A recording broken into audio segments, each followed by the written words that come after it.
offers a grace period for companies and individuals to regularize their tax payments, and after which they risk prosecution. Now, this will start from the 1st of July and run till March the 31st next year. We want that this report by TVC's Lara Afolayan contains scenes with flash photography. 96% of Nigeria's 14 million taxpayers do so through pay-as-you-earn, while just 4% remit via personal income tax. A small group of individuals constitute this number. Data from the country's tax authorities show that just 214 of the nation's high net worth individuals remit a minimum of 20 million naira as tax annually. A little over 900 also pay tax of above 10 million naira every year. This and many other reasons is why the acting president signs this executive order to begin a process that allows taxpayers regularize their statuses relating to previous tax periods. In exchange for full and honest declaration, taxpayers will receive immunity from prosecution, forgiveness of penalty and interest that is due on unpaid taxes, and the full assurance that all information provided will remain confidential. Because we understand that some taxpayers may have challenges raising cash, we have built in a system that will allow those owing to pay over a period of time, subject to conditions. 300 of the expected 7,500 community tax liaison officers have now been recruited. These foot soldiers will increase tax awareness across the country, a move expected to grow tax to GDP from 6% to 18%. The size of government budget, both state and local, is not big enough to serve the needs of this nation. It isn't because there isn't enough money. It is because there isn't enough money coming in to government. If you were able to build a mansion worth 250 million or 500 million, that means that the income that passed through your hands would be equal to that. Now, how much tax have you paid based on that income? This idea is part of a global initiative aimed at solving challenges of illicit financial flows and tax evasion. State governments will be actively involved in this process that many see as a major revolution for taxation in the country. I'm glad this awareness is being raised now, and I hope that the rich will actually take up their civic responsibility of paying their taxes. Thursday was declared Nigeria's tax day at the event.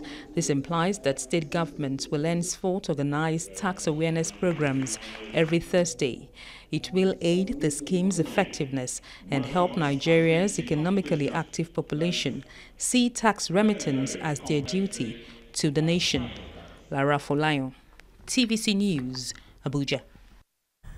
And joining us from our Abuja studio is an internally generated revenue consultant, Dr. Mark Abani. Thank you for joining us on the show. Now, do you think Nigerians will be honest enough to, utilize the VATs to their advantage and come out clean to declare their assets and pay the proper tax?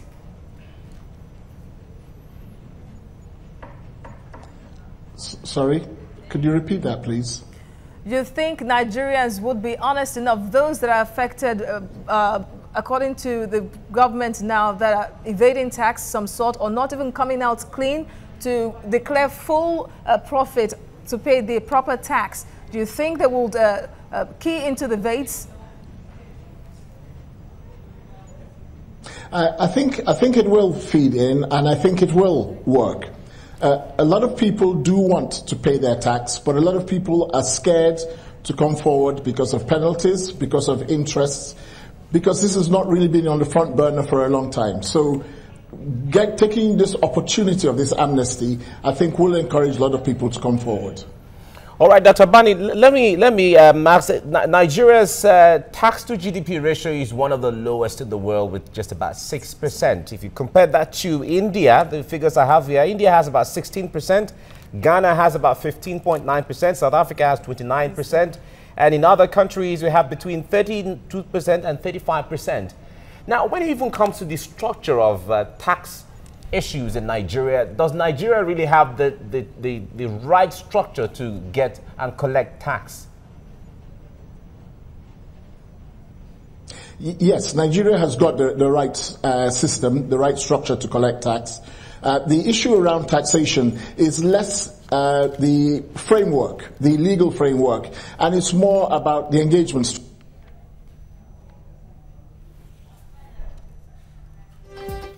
All right, we just lost the connectivity there, but we'll have to make a correction and have him back on. We were speaking with the internally generated revenue consultant, Dr. Mark Abani. We've been talking about issues of tax because, okay, we have him back now. Dr. Mark Abani, can you hear us? Yes, I can hear you. All right, fine. You were making a point earlier. I can hear you. Mm-hmm. Yes, I was saying that the framework, the legal framework and the structures are perfectly adequate to bring Nigeria online with other countries. One of the bigger issues has been the engagement of the citizens, getting them used to the fact that they actually need to pay their taxes. And as I said a little bit earlier, there's a lot of concern. People do want to pay tax. They want to regularize their status. And as more and more clarity around government finances comes, people need to be able to say something. And so I think you're going to find that we are able to make that move. And according to the government, about 214 people pay a tax of over 20 million naira, and they are all based in Lagos. Now, this really paints the picture of how most Nigerians really do not pay tax, because majority of the tax paid is pay as you earn. Now, the VATs, and I'm so particular about how the VATs would be able to, especially the multinational companies now, get them to declare that their profits and pay the proper tax, and not somehow take such profit to neighboring countries as they are said to be doing. There are two issues there. The multinational companies pay corporation tax. The figures being referred to are the people who are paying more than 10 million and more than 20 million are actually individuals. Now, the way the Nigerian tax system is structured, the federal level collects the corporation tax, and there are a number of rules that have been put in place on transfer pricing and so on in order to bring the multinationals into line. It's more of the individuals, and this is where it has to work at both federal and state level, because personal income tax is charged on you by the state in which you are resident in. And you find that the state structures in a very great number of states are not strong enough yet. The boards of internal revenue haven't got to the point yet where they're able to challenge the people who... We lost connection again there with Dr. Mark Abani. It's been raining, and yes, sometimes he's go. Okay, fine, we have him back now. All right, Doctor. Yeah, the connection is quite poor. But let me come to you on this. The federal government just came up with a tax amnesty. The federal government is one thing. State governments is another level altogether. How will the levels of government work together to achieve this amnesty within this period of time? Well, this is the prime function of the Joint Tax Board. The Joint Tax Board is an agency that coordinates what both federal and state are doing in terms of tax.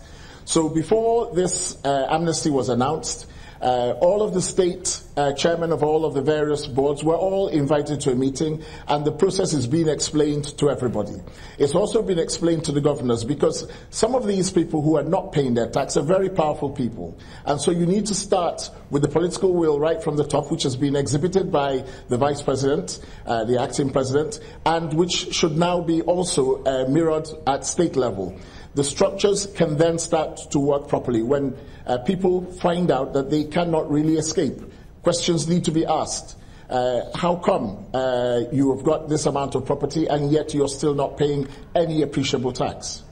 Let us understand, Dr. Abani, really, how much funds the government can generate from tax, non-oil sector, really, so that people will understand that truly it's very important for them to pay their tax and make the economy of the country very viable. The sheer amount of tax, there is a lot of money within the country. We're the second, maybe that we change, we keep on leapfrogging with South Africa. We're among the largest GDP economies in sub-Saharan Africa. There is enough money within the system if everybody plays their part and does what they're supposed to do. Some of the structural things will need to change as we go along. But the most important thing, and the reason why there's this amnesty, is to encourage people to come forward. Many people have not engaged with the tax system for quite a number of years. This amnesty period allows people to come forward, engage without fear of retribution. And then once we're inside the net and we are talking properly, we can then start to see exactly how much should be raised. But the sums will be considerable. But what's more important is changing the culture so that people start to pay tax. And that's at all levels, not just at the very top. Because when people start to pay their money, they start to ask questions. They start to hold government to account. They start to hold their local representatives to account, because they start to make that connection that it is my money that you are taking and it's my money that you are spending. So I want to know how you're spending it. I demand accountability. At the moment, there's still a disconnect between what government is doing and the source of the funds, and hence the lack of accountability. All right, because a lot of people would say government should have really started from the usage or how the taxes that are collected are utilized before you even get more people. But when it comes to obligations, if you do yours, the other person has to do his. But let's get into the issue of benefits for this amnesty. What are the itemized, if we have to bring it down, narrow it down to the understanding of an everyday person or taxpayer, what are the benefits of this amnesty now, as the case may be? Well, this amnesty is actually giving everybody. It's not just the top of the cream elite. It's everybody an opportunity to actually regularize their tax position. Increasingly, and with the onset of the BVN and various other databases within the country, which are slowly joining up, it is becoming apparent that you will need your tax clearance certificate in order to be able to access a range of services.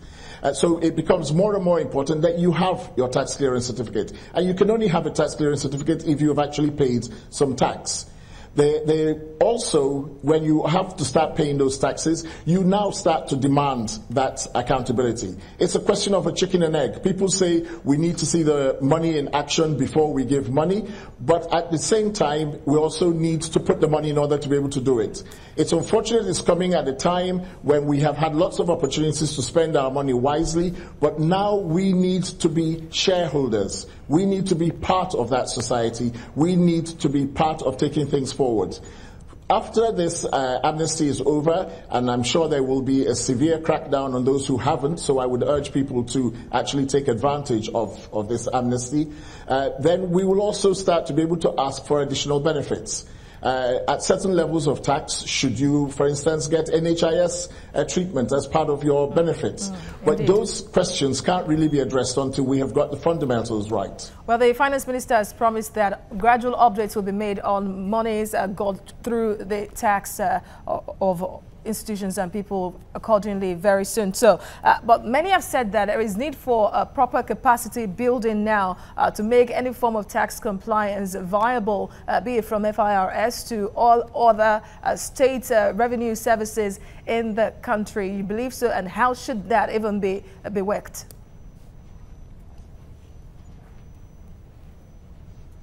Sorry, I didn't quite get all of that. The line was a bit bad. Yeah, because of the rain. Well, capacity building now, many are saying, is very vital in making sure that tax compliance is at the optimal across the country, from the FIRS down to other revenue services. It's absolutely the key. Building capacity across both the federal inland revenue, which already has a significant amount of capacity, but more importantly, at every single one of the 36 states plus the federal capital territory, capacity has to be built. I can say from my experience that capacity is starting to be built. The Governors Forum is running some IGR training for quite a number of the states. and a number of the states where you see significant rises in what you have within state income are where you have professionals running the tax system and where you have built capacity. Capacity needs to continue to be built. People need to understand it's not just about computation of figures, it's also about how you treat people. How you educate people and how you explain things to people. So, for instance, this amnesty, people need to realize that their penalties in some cases could have been up to 100%. Even under the new laws, it's up to 10% of the amount you owe. If you're owing for several years, your interest could have actually significantly increased. So you'll find out that people will be afraid to engage, because even if you owed 100,000 naira, your interest and penalties could amount to another 100,000. So you're effectively getting buy one, get one free during this window. It's a very good opportunity for you people to use. Right, Dr. Mark Abani, a consultant for internally generated revenue. Thank you for talking to TVC Breakfast. My pleasure. Right.